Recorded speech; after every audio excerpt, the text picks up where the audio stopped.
I want to start off by saying I'm wearing my Cthulhu 2020 shirt. So, here you go. I saw it online and I was like, I have to have it. So, then I get it. Found out the Cthulhu graphic was on the back. So, I had my wife change the neckline so that it's on the front because it doesn't make any sense just to wear a blue t shirt. Needs to show off the graphic of Cthulhu 2020. All right. Speaking of the destruction of worlds, the Dodgers looked like they were ready to destroy the Rays, and this could be a quick series. Um, but it's not going to be. The Rays made it clear tonight, and it starts early. Brandon Lau came into tonight really struggling at the plate, and he gets a solo home run and throws in a little bit of a bat flip with it. You know what I've noticed is that Bautista's bat flip for the Jays. Remember the bat flip that everybody got mad about?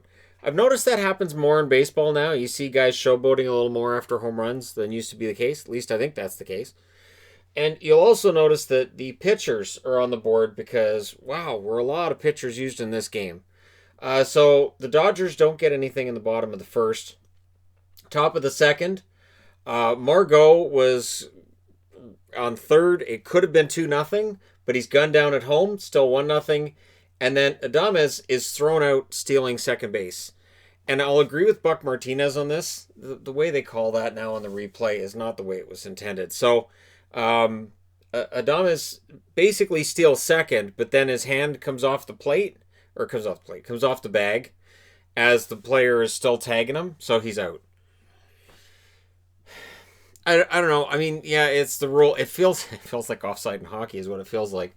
And so it's one of those plays where, yes, that's what the rule is, but that's not why they brought in the instant replay. So another sport, instant replay, adds a whole new wrinkle to it. Bottom of the second, the Dodgers get 2 walks, and their patience was very impressive against Snell, but they also struck out twice. So Snell had a very good game going through 2 innings, minus the 2 walks. Top of the third, nothing happening for the Rays. Bottom of the third, it is a 1-2-3 inning for the Dodgers, and Snell has 6 strikeouts through 3 innings. And this is against a Dodgers team that does not strike out. This is not a team that's known for striking out. Then in the top of the fourth, it is a 2-run double for Wendell. Wendell had a very good game as well. So we go to the bottom of the fourth, and the Dodgers can't get a hit. They just can't. No hits for them through 4 innings. They're getting walks and guys on base early, but they couldn't later.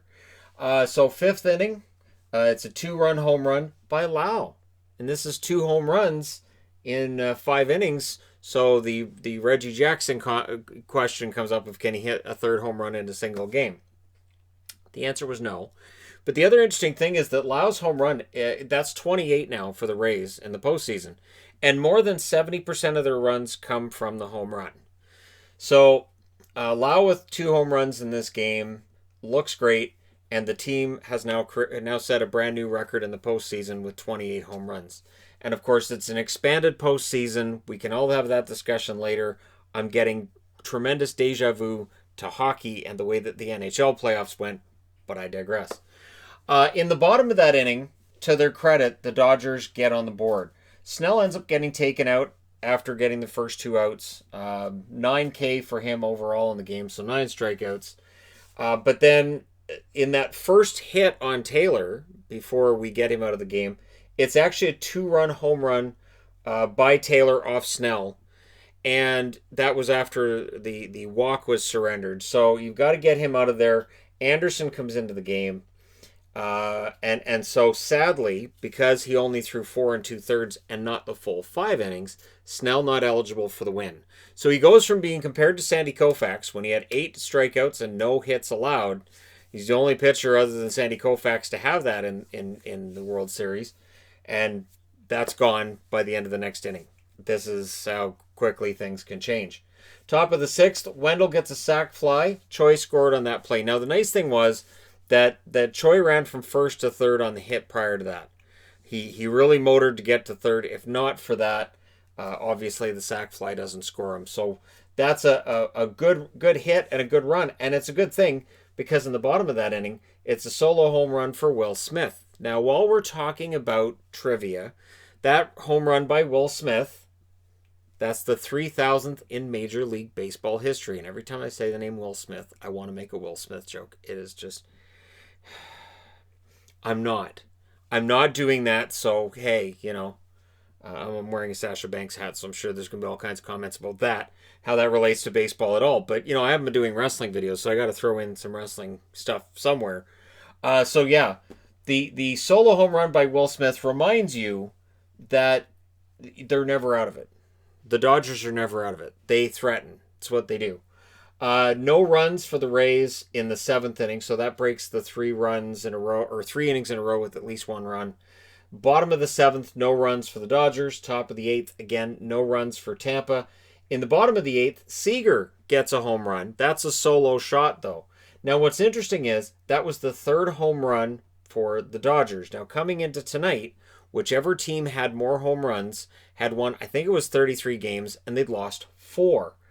Well, to this stage, you have a 2-run home run by Lau.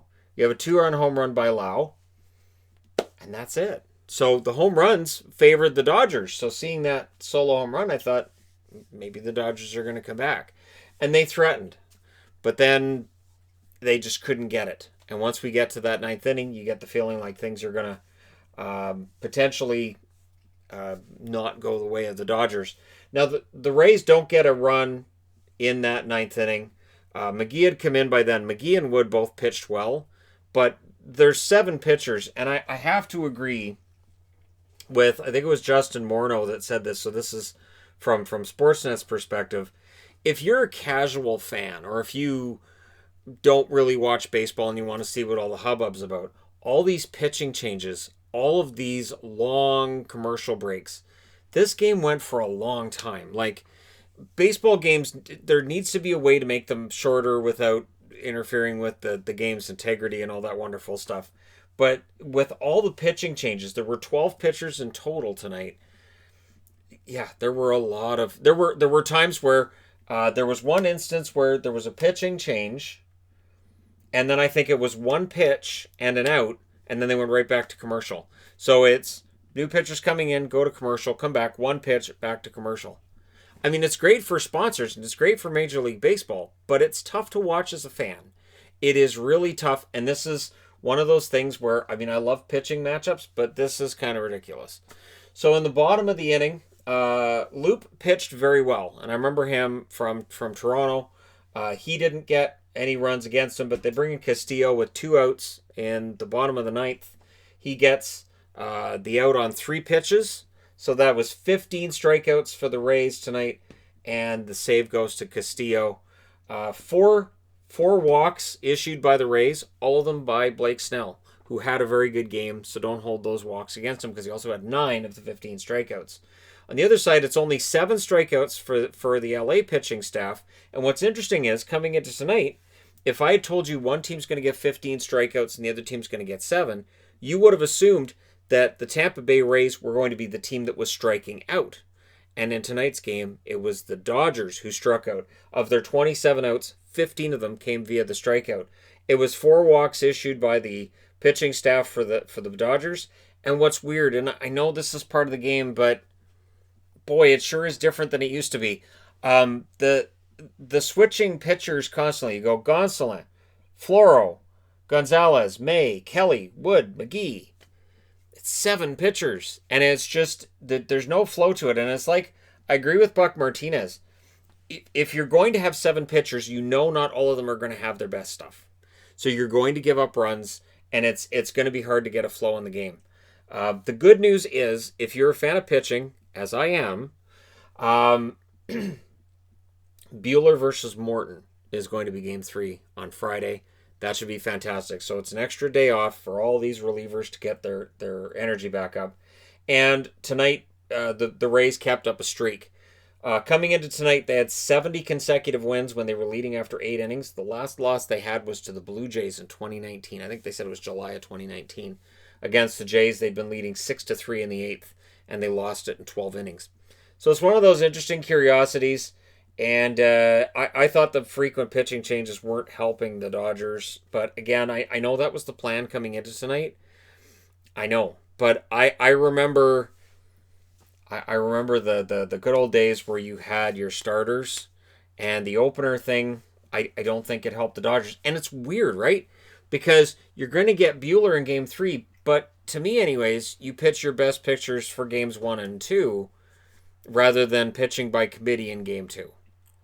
It's bizarre. But it's how baseball's done now. And I know it's all arm conservation and it's about playing the matchups and you don't want to go through the lineup through a third time. A good example is Snell, who was issuing walks, and while there weren't a lot of runs coming through, obviously through those first four innings there were zero. He was getting worked. They were upping the pitch count. And once he reached that next time through the lineup, they clearly had something figured out. So it's a change in the way baseball is. Snell, if he was pitching like that 25 years ago, he gets a complete game. Might have got the shutout. The way the game's played now, he's out after 4 2/3, and he allows 2 runs. So, kind of a shame that he didn't at least get 5 innings to get the win. But the more important thing is Tampa Bay gets the win, and it's a tie series. Let me know your thoughts regarding this game in the comments section below as always. Don't forget to hit like and subscribe if you're browsing your way through. You just happened upon this video. And yeah, I kept track of the pitchers tonight. I'll keep track of different things on different boards as we go through the series. Again, it is odd for me to be covering baseball as I have with hockey for years, but here we are. It's October and there's no hockey, so why not? Anyways, let me know your thoughts, like I said, and I'll talk to you again soon.